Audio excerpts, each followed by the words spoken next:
দেখেই বুঝে গিয়েছেন কি রান্না হবে। আজকে আমি রান্না করব মোরগ পোলাও। এখানে মোরগ পোলাওর জন্য আমি চিকেনটাকে টক দই, শুকনো গোলমরিচ, লবণ দিয়ে ভালো করে ম্যারিনেট করে রেখেছি।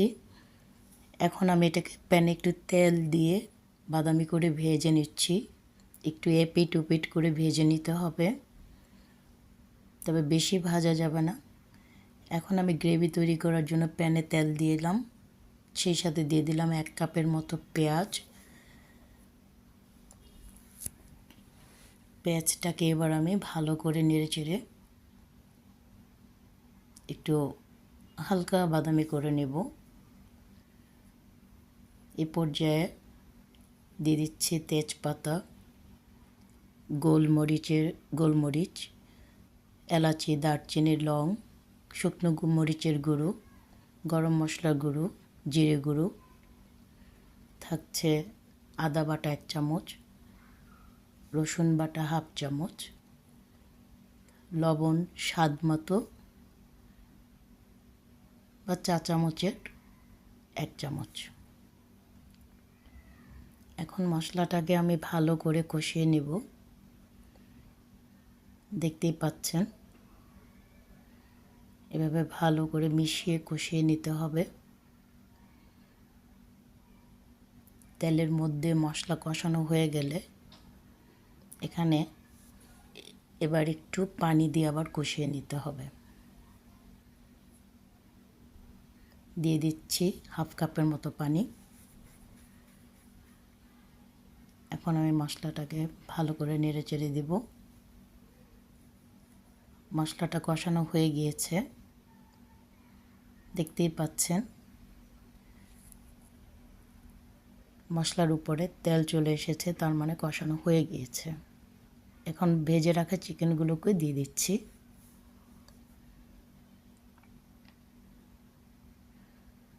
এবার চিকেনটাকে আমি মশলার সাথে ভালো করে মিশিয়ে নিব, যেন চিকেনের গায়ে মশলাগুলো ভালোভাবে মিশে যায়।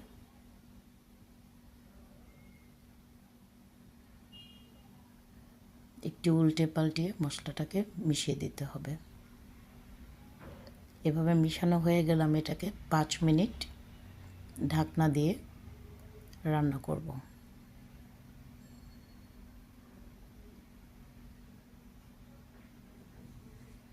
5 মিনিট পর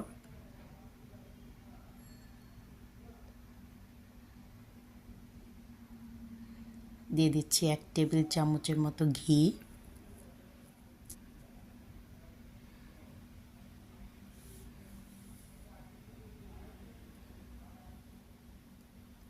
এখন দিয়ে দিচ্ছি পেঁয়াজ বেরেস্তা, মুঠ ভরে 2 মুঠ করে দিয়ে দেবেন।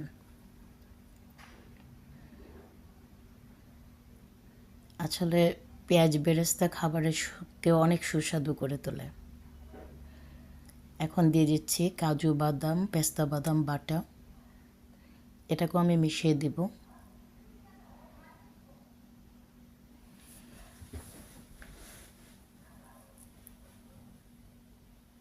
আরেকটা জিনিস না দিলেই না হয়, সেটা হলো মিল্ক। এখানে দিয়ে দিচ্ছি 1 কাপের মতো লিকুইড মিল্ক।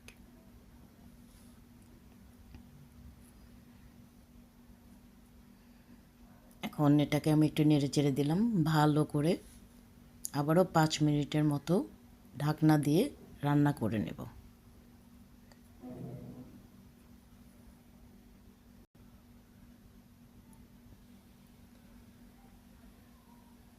5 মিনিট পর কি সুন্দর কালার এসেছে।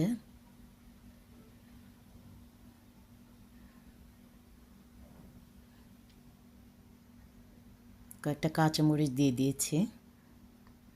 আবারও একটু বেরেস্তা দিয়ে দিলাম, কারণ বেরেস্তাটা আমার খুবই বেশি প্রিয়। আর একটু বেরেস্তা দিয়ে দিলাম।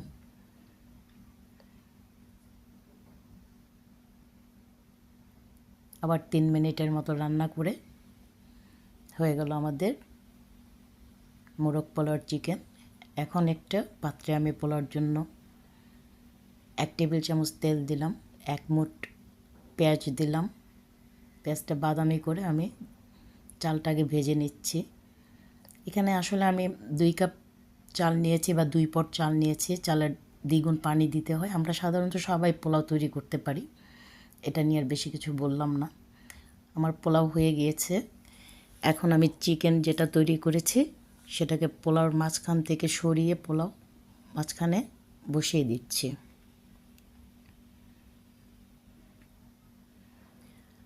সেই সাথে আমি এখানে গ্রেভিগুলোকেও দিয়ে দিচ্ছি। এতে পোলাওর যে টেস্ট সেটা অনেক গুণ বেড়ে যাবে।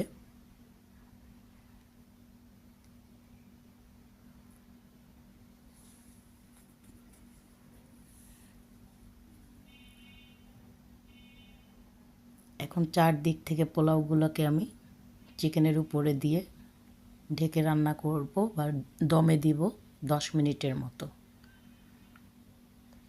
10 মিনিট পর দেখি,